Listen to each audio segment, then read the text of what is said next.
Hi guys, I'm James. Today I show a new product for you. We call it Super EL50448. It's new design and which is able to work with both GM and Ford cars.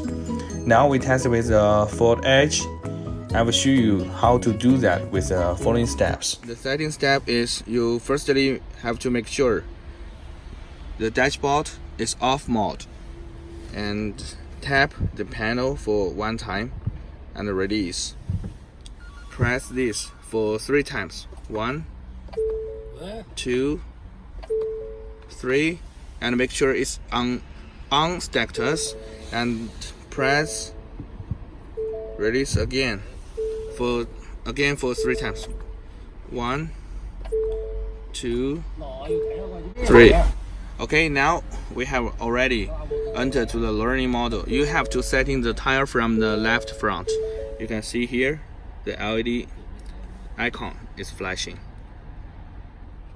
We're training from the front left, and you have to pay attention to the angle. Press the power button. We use the same method to next.